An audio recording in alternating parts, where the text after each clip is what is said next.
Hello, friends. This is Dave Hurwitz, executive editor at ClassicsToday.com, here with Repertoire. And we're continuing our series of shorter works, not just the big cojones. And I think actually it's a lot of fun to do shorter pieces because you can listen to a batch of them and compare them much more easily sometimes than the big long ones. And also, small differences in interpretation matter more in shorter works because they're shorter. The difference between 5 minutes and 6 minutes in a 5 to 6 minute work is 20%. The difference of 1 minute in a 40-minute symphony is, right? So, this is going to be so much fun today. We are doing, you ready? Here's a chunk of them. Liszt's Mephisto Waltz number 1. I mean, the piece that every piano virtuoso struggles to learn. Some of them do, some of them don't. I have 13 performances here. Now, in keeping with the tenor of what I just said, the idea of differences between performances, boy, this is it's unbelievable. I mean, you can hear two performances of this. It doesn't even sound like the same piece. And that isn't because Liszt made 75 versions of everything. It's because interpretively, there are so many options. It's absolutely fascinating to look at the score of this. And I suggested you do it because it's not hard to follow. But, oh my God, is it a bear to play? And beyond that, well, there are two things I would do to prepare if you really want to get to know the Mephisto Waltz number 1, and you should, because it's like a screaming masterpiece of demonic glee and erotic longing, and it's so sexy, it's incredible. But here's the thing. First, listen to the orchestral version, because Liszt wrote the orchestral version first.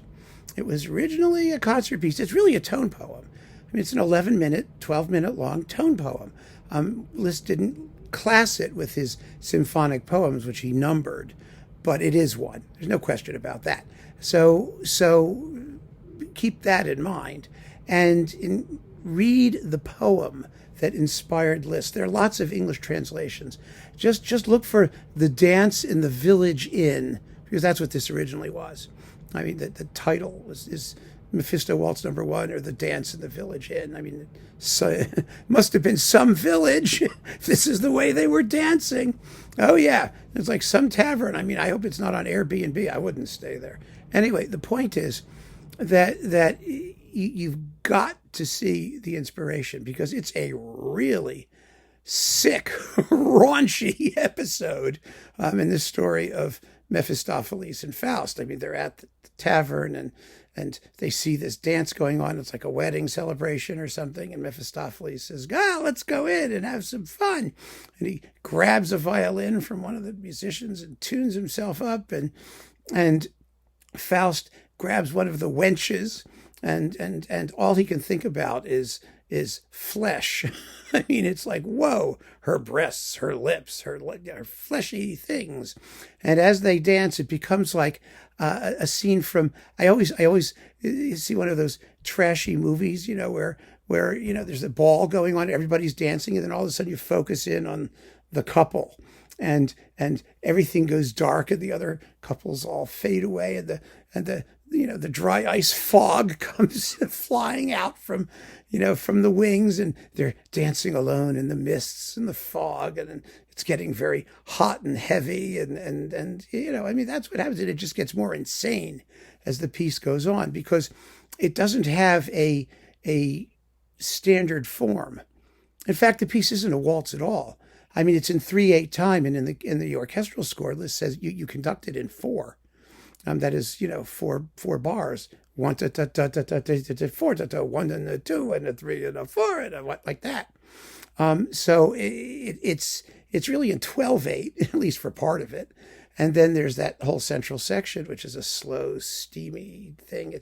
Very, very few moments where it actually sounds like a waltz. 1, 2, 3, 1, 2, 3, 1, 2, 3. I mean, practically no points where it does that. The whole thing is a distortion, a nightmarish vision. And oh my goodness, so you should take a look. It's not very long. It's a couple pages of really, sort of, steamy German poetry from the 19th century or 18th or whatever it was. It's Lenau's Faust. It's not Goethe.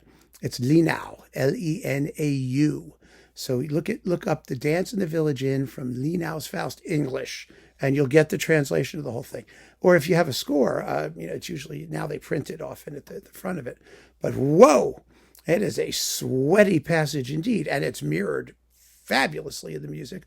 And because it's really an almost literal illustration of what's happening in the poem, or at least once Mephistopheles gets his violin, there's sort of an introduction where they're chatting and all that, but then the dance begins. So it doesn't have a normal form either.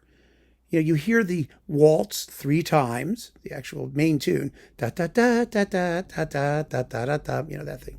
It's actually da da da da da da da. You don't hear that so much because they play it quickly, and then you've got the dreamy middle section, and then they start to combine the two things, the original waltz tune with the sex thing, and it gets more and more powerful and erotic, and they dance off into the woods, and the moon is shining, and the nightingales are twittering, and it's a whole thing, and so it never really returns to the opening, and it will really help you if you read the poem to get a sense of the form of the work, which is almost literary rather than musical. Not that it isn't effective, it's extraordinarily effective, and it works beautifully well. But if you have an expectation of sort of ABA waltz symmetry, it ain't going to happen. So that's my suggestion. And then what you will notice if you listen to the orchestral version, and then start listening to these piano versions, is that they sound so different. I mean, in terms of tempo and stress and all of those things. Why? Because when you have an orchestra of 90 some odd, 100 some odd people, you can't have this push me, pull you rubato thing that solo pianists can do and do in this repertoire. It's fascinating to look at the piano score and see that there are very few changes of tempo. The whole opening waltz is in one tempo. Virtually no retards, no slight acceleration when, they're going, Liszt says, okay, push a little bit, maybe here or there, but almost no change in tempo. And then the central section, which a lot of pianists play at 1/8 the original tempo, they play it adagio, is only marked, poco meno mosso, just a little less swift. Well, almost nobody does it that way. And it really, so when you hear what people do, as opposed to what Liszt writes, it's really stunning. There's an enormous range of interpretation in these performances. And it's not wrong, by the way. It really isn't, because Liszt himself, never played anything the same way twice. And you can either be very strict and follow his directions in terms of tempo and balance and articulation very literally, or you can pretend you're writing it yourself and just improvise as you go. And we have examples of both. And I think part of the thrill of getting to know the work and really enjoying Liszt generally is being able to sort of revel in the possibilities he leaves his interpreters, despite being fanatically precise in what he's asking them to do. So that's really, really cool. So let's begin, shall we? I have the lucky, since it's a Mephisto, I have 13 of these things, the lucky 13 Mephisto waltzes. And, I'm sort of trespassing a little bit on Jed Disler's territory here, because he's the expert in all things piano. And I would never have encountered many of these performances were it not for him. So I need to give a shout out to Jed and a thank you, because I've found so much wonderful stuff. And there's plenty of my own opinion here too. So where do we begin? William Capell, the great American pianist who died in 1953, I think, or so. He was very, very young, in a plane crash. And he recorded the Mephisto Waltz. This is from the 1940s. There are a couple early ones I've thrown in here just for fun. And it's wonderful. My goodness, he was a blazing virtuoso, exciting as hell. And I wanted to throw this in here because this is one of Jed's picks, actually, too. It's one of the performances he notes as being exceptional, and he's, as usual, absolutely right. It's marvelous and very well recorded for its day. So it's just fun to hear a hotshot young virtuoso doing his thing. Some people really go for the programmatic subtext. Others, play it in a stricter sort of fashion with a more dance-like element, and others go for the gusto and the fireworks, and he does, and it's really amazingly well played. So that's fun. But after that, we have Alfie Brendel. Yeah, I mean, he did this a couple times. Brendel's devotion to Liszt was lifelong and extremely serious. I mean, his treatment of the music was very serious. He took the music seriously. That doesn't mean he didn't realize its humor. In fact, Brendel was very good at the sort of demonic side of Liszt because he had an air of deviltry about him generally. I mean, he was an interesting guy, a smart guy, and a literary guy, and so he certainly understood the witticisms that Liszt builds into the music, especially in the quicker sections. I mean, he wasn't as good in the sexy bits. It wasn't bad. I mean, don't get me wrong, but he enjoyed, I think is the word, he just enjoyed having a little fun with the music.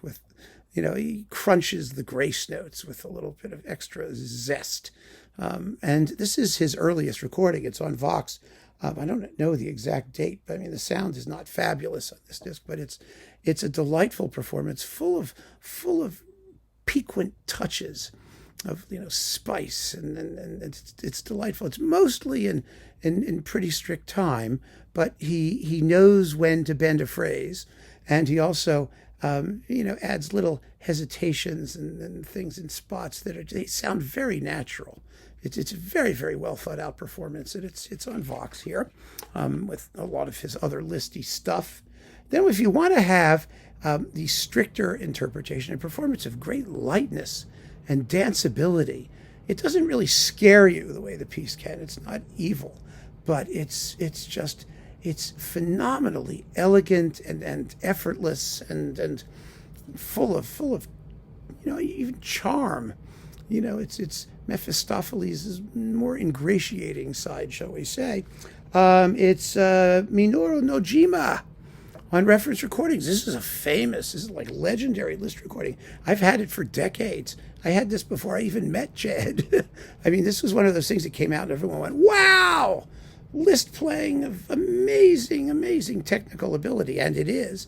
It's also amazing interpretive ability because there are so many moments in this piece where Liszt asks the player to play with lightness, with fleetness, not to bog it down, and he gets all of those. He gets them superbly well. He also doesn't slow down to nothingness in the erotic central love music thing. And when you get to the killer octaves, let me just tell you what this is. We shall hear people talk about this. Let me digress for a second. There is a passage in this piece. It's after 2 or 3 repetitions of that central love music and the little birds go. It's okay. But the love music comes back in a version played presto, very fast, and very lightly, with insane right-hand leaps in octaves. You can't even see the pianist's hands move if they do it right. If you're watching it, it's incredible. You have to do sort of thumb and then octaves up here, and then you're jumping up and down the keyboard at lightning speed. And it's all supposed to sound completely effortless and easy. And, even when it sort of does, there's a certain air of desperation about it that's kind of built into the concept. I mean, there's a strain that, Liszt probably wants you to hear it doing it that way because it's a kind of grotesque distortion of the love music. But, oh my gosh, is it difficult. It's pianists like dread it. And a lot of performances, when you read reviews of the Mephisto Waltz, you will always hear people talk about, the octaves, the octave leaps. Oh, they do the octaves fabulously. Lots of octaves. Oh, octaves on top of octaves. The whole passage lasts something like 20 seconds out of 11 minutes. But it is so difficult and so iconic as one of these Liszt pyrotechnical moments that everybody talks about. He does this awfully well. I mean, just to point out. Quite beautifully. Anyway, it's on Reference Recordings. The sound is amazing, and it's good to give Nojima some credit again. I mean, you haven't talked about him in a long time. This is like a famous Liszt album. It's got La Campanella and Harmonies du Soir and Feu Follet from the Transcendental Etudes and the Sonata in B minor. Really, really wonderful Liszt recording. So there's that. Now we're going to go to a little historical one, another mono one, actually, but 1950s mono, really good mono. Arthur Rubinstein. See, people don't think of him as a technician, especially in his later years. And I mean, his favorite composer was Brahms, so there you go. Although Brahms is extremely technically difficult, you just don't notice the technical difficulty. Well, Rubinstein could do it. He was very selective in what he played by Liszt, extremely selective. And wow, he does an awfully good Mephisto Waltz. Now it's Rubinstein, so you know what you're going to get, right? I mean, it's not too fast. It's not going to display obvious pyrotechnical amazingness, although he has all the notes. I mean, he really does, or most of them, and all the ones that matter. Let's put it that way. And it's a rather rhythmically subtle performance. He's not crazy fast and crazy slow, but it's a beautiful, lyrical, winsome, attractive performance of its kind, which is a fully legitimate way to play the music. And in fact, I'm putting this over here because one of his last students, I believe, turned in a performance that's absolutely remarkable. It's like Rubinstein, only more so, and a little bit quicker and a little bit heavier in the virtuoso part, which many may prefer. And that's Janina Fialkowska. She's here on CBC Records. Right? CBC? I think so. It's their Musica Viva series or whatever, but I believe it's a CBC record. Yeah, CBC Enterprises. There we go. She has since recorded a lot of stuff for Atma, including more Liszt and Chopin and other things.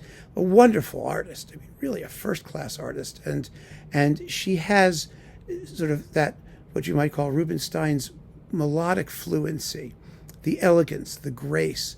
But she also has some real virtuoso chops, and she was pretty young when she made this recording. You can see, I mean, younger.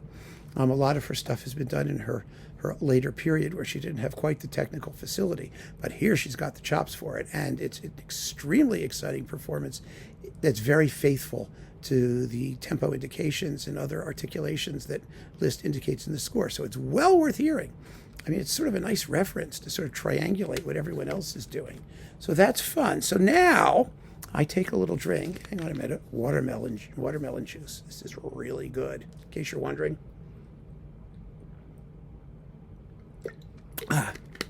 Excuse me. There we go. So, yeah, Janina Fialkowska, someone to watch and listen to, for sure. But totally at the opposite end of the scale. Now we're going to like the crazies. We have a bunch of crazies, and they're fun. I love the crazies. I mean, we all love the crazies, right? But when you compare those performances to these performances, I mean, it's like they're playing a different work entirely. Sergio Fiorentino, a legend guy, and he made a bunch of recordings at various times in his life. He kept retiring from performance, then coming back for 10 minutes, then retiring again, then teaching, and then leaving and coming and going. And Michelangelo called him the only other pianist besides me, or something like that. I mean, he is a wonderful artist. He really is a phenomenal artist, and he plays this piece like Samuel Feinberg played it. That's Samuel Feinberg was this famous Russian pedagogue and performer and composer who made a recording of the. You can see it on YouTube, and it's been released on various discs, in crappy sound mostly, of the Mephisto Waltz. It sounds like he's composing it as it goes along. It's an amazing performance. It's truly amazing. It's total, complete spontaneity. It's dazzling, but it sounds lousy. Here, you got much better sound and almost a similar approach. I mean, you don't know what he's going to do with this. There's that wonderful moment, when it's da da da da da da da da da da da bum bum do do do do. I don't like it does that thing, right? Well, when everyone else goes bum bum, which Liszt marks fortissimo, he plays it pianissimo, and it's like wah ba ba ba da da da da da da da da da da da. I mean, it's wonderfully sly. It adds a tiny but really, noticeable slant to the music. It gives it a whole different angle.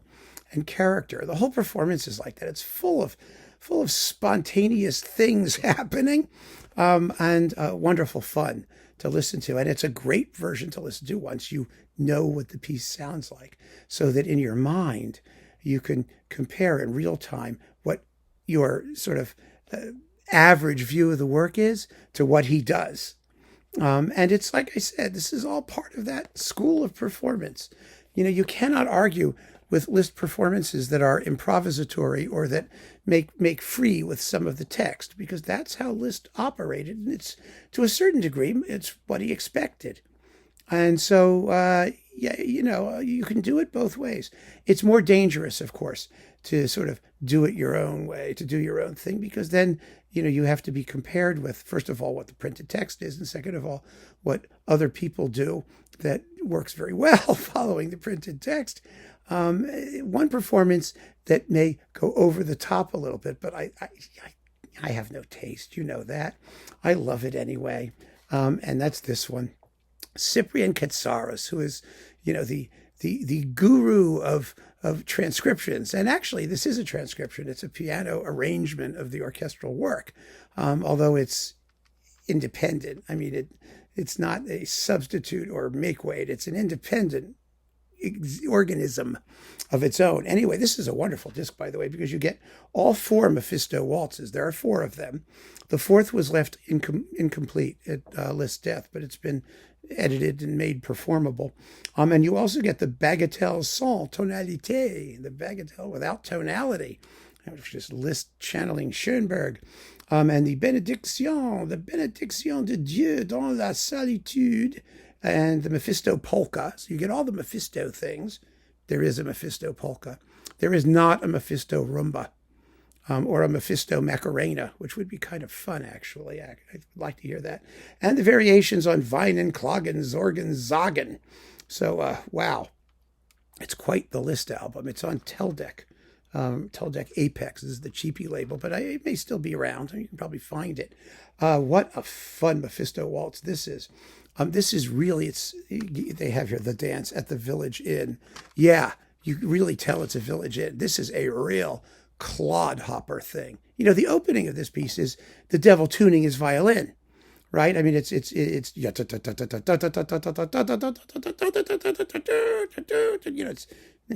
twists his little pegs. It's the tuning up of a violin in the orchestra. That's why it works so well when the orchestral violins play it, as opposed to the piano.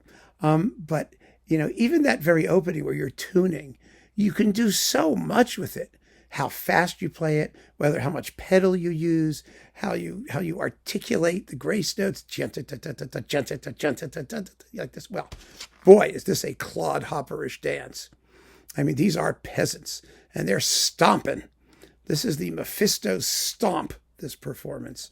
It's really, really full of color and programmatic vividness. You can read the poem and listen to this and sort of know where you are at all times. It's extraordinary. Some people might think that he's making points a little bit too heavily, teensy bit too heavily, but hey, you only live once, so what the hell. Also, in the crazy department, Georgy Shifra. Yeah, of course we had to talk about him. He's a Liszt virtuoso, iconic Liszt person and romantic piano person, a guy who was always rather free with the printed text. He is sort of in the Katsaros league, only he's not as extreme as Katsaros is. He really isn't. But he's deliberate. And I like that. I really like that. A lot of the hotshot virtuosos like to just blaze through this thing. No. First, you're tuning up the violin. A little tentativeness is appropriate. A little bit of, check this out, listen to that. It's you have to know what you're doing, what the music means. And he does, clearly.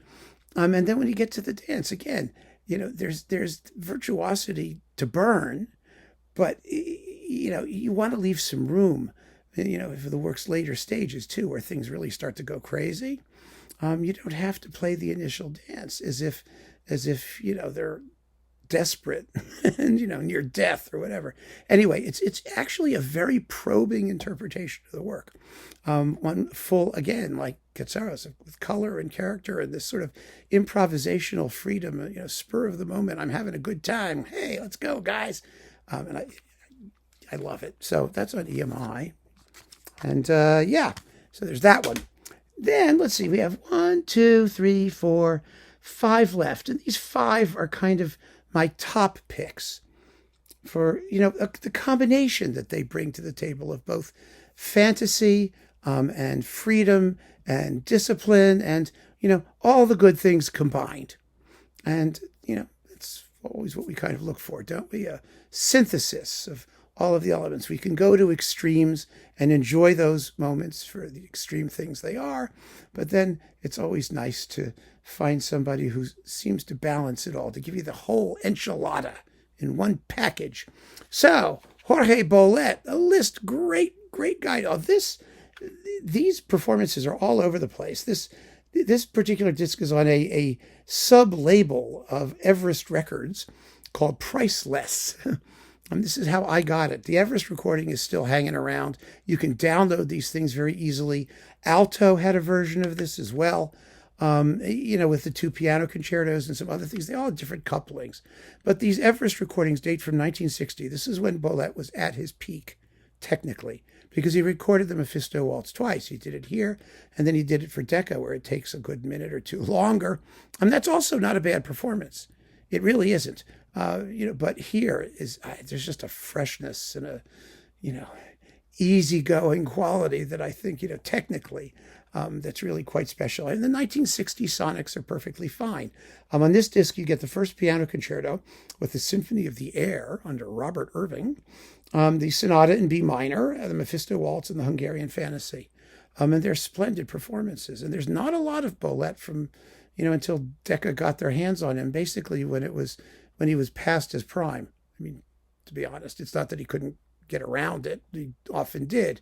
But if you want to hear him at his best, and he was a legend as a Liszt performer, elegant Liszt performer, someone whose basic, sort of charm and suavite hid the pyrotechnical difficulties. Really, really exceptional. So there's Bolet on some label, Priceless or Everest, if you could find it. It was Everest. Now, here's a new version that Jed recommended, and I went out and grabbed it, because when Jed recommends something, I run out and grab it, and so should you. This is wonderful. Alexei Grunyuk on Orchid Classics.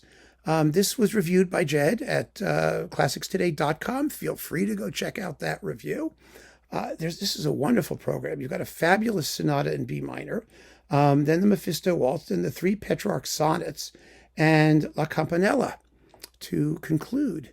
A really superb disc. And here's a Mephisto Waltz that it's got technical facility to burn, but it's fluid and fluent and flexible, and the love music is passionate and it's really, really good. I mean, it's just, like I said, it's got a combination of everything. It's got everything going for it. This is a guy to watch, really.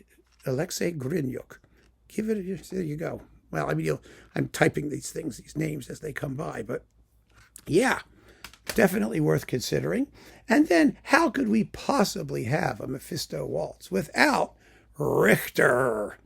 Now, I'm not, a dyed-in-the-wool Richter fan. I'm not a piano crazy, and the piano crazies follow everything that he did. And sometimes he was on it, sometimes he wasn't on it. Sometimes his pianos weren't tuned, and he didn't care. You have to really.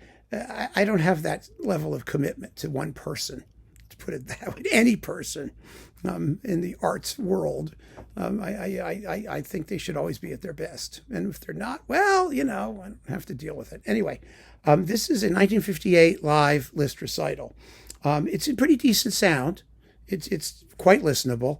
And you get all kinds of, you've got Funerei and Gnomenregen and the Liebesträume 2 and 3 and And the three Valses oubliées, three forgotten waltzes, Mephisto Waltz number 1, Au Cypre de la Ville d'Est, Feu Follet from the execution, what you call them, transcendental things, and the Hungarian Rhapsody number 17. Now, recorded 5 February 1958. This is on the Russian Revelation label, which no longer exists. So where you'll find this, I don't know. It's on YouTube. I mean, you can hear it on YouTube quite easily. And well, the cool thing about this performance is that Richter plays it almost perfectly straight until you get to the very end, where all hell breaks loose. It really is a phenomenal vision of the whole work, because he's not out to make points at the very opening. He really follows Liszt's very modest tempo instructions, but then as the love music starts to heat up and the original waltz returns and the little birdies start chirping, and he just goes nuts. I mean, it gets terrifying and demonic and insane, and it's really, really powerful. He doesn't get all the octaves, I don't think. I mean, the passage is so quick, it's hard to tell, and the sound isn't fabulous, but I detect a couple maybe near misses there in the crazy leaping octave passage. But wow, whoa, boy, is this powerful and unique as a vision of the work, and it really delivers on the subtext, the piece's subtext, the sense of malevolence, the evil, it's all in here. And I'm not a guy to, like I said, I don't usually go for the hype. I really don't, but this is special. It really is special. It's remarkable. So there's that one. And then, well, Earl Wild. Yay! Earl Wild made a disc called The Demonic Liszt, and it has on it the reminiscences of Robert Le Diable, and Guillaume and Regan, and the Mephisto Polka, the Mephisto Waltz, the reminiscences of Don Giovanni, Don Juan, and the waltzes from Gounod's Faust. It's a wonderful program, isn't it? It's fabulous. It's on this Vanguard twofer that comes with an absolutely dreadful performance of the Transcendental Etudes by Russell Sherman, who was like, the king of pianistic perversity, not in a good way, in a lot of his recordings. But disc 2 is the Demonic Liszt, and it, frankly, I mean, if you get it some other way and just get the Demonic Liszt, you can download the Demonic Liszt separately, I believe. I think I have it on my phone that way. But this is amazing. Oh, my goodness. Earl Wild is so fantastic at this stuff. I just love the way he manages to create this wonderful, spontaneous fluidity without ever pounding. He was never a banger. He doesn't have to be. He's got power to spare, but it's all at the service of a real forward-moving thrust, and it's just terrific. Absolutely terrific. A beautiful, beautiful performance by a great, great virtuoso. However, there is one performance that really has gotten a lot of acclaim, and it's really a real reference version of it, actually. And I agree with that assessment. It's Vladimir Ashkenazy. It's the coupling, this thing, it's odd, the coupling to his Prokofiev Sonatas 7 and 8, and two pieces from Romeo and Juliet. And you also get Liszt's Impromptu Nocturne and Mephisto Waltz number 1. Now, Ashkenazy did very little Liszt. He's another pianist, interestingly, who did very little, especially considering how good he was. There's a Melodia version of the Mephisto Waltz he did earlier that's even maybe some people find to be a little bit more spontaneous. But Ashkenazy wins the octave prize, the leaping octave things. He does that extraordinarily well, really amazingly well. But the whole performance has a rustic vigor at the opening that isn't crude, but you're in an inn. You're in a tavern. Partly it may be the slightly woody sound of his piano. The sonics kind of help him that way. And a little bit of dryness to the recording that puts some air between the notes in the rapid passages. It really, really works well. But he also really heats up that central passionate session where, Faust is dancing and squeezing and grabbing and doing all the things the poem talks about, and drooling all over his wench. And boy, oh boy. And as it gets hopping towards the end, Ashkenazi is just on fire. Really, we forget. He recorded so much and so many times, the same things over and over again. We forget just what a superb artist he is and how remarkable some of these one-off performances are. I mean, he didn't do a lot of Prokofiev sonatas either. I mean, there were things that, there's strange lacunae in his repertoire. But then again, if he'd done piles of Liszt, who would pay attention to his Beethoven and all the other stuff he did 50 times? I don't know. I mean, all I can say is it's one hell of a Mephisto Waltz. And you may want to start here, but like I said, what can I tell you? We have 13 phenomenal Mephisto waltzes for you to savor and enjoy and experiment with and listen to and take your time and really get to know it. You know, Liszt's music often does not strike you on first hearing. I mean, there may be like one great tune and then you're saying, oh, it doesn't come back, or he does things to it. It's chromatic sludge in the middle. Well, yes, all of that's true. So you need to know it. And once you know it, once you have it in your mind, once you understand the architecture of the piece and the vision behind it, it starts to grab you. It will grab you. It will sink its tentacles into you, just as Faust insinuated himself into, Mephistopheles insinuated himself into the soul of Faust. And it works. It's great stuff. So keep on listening, friends. Thanks for joining me. Take care.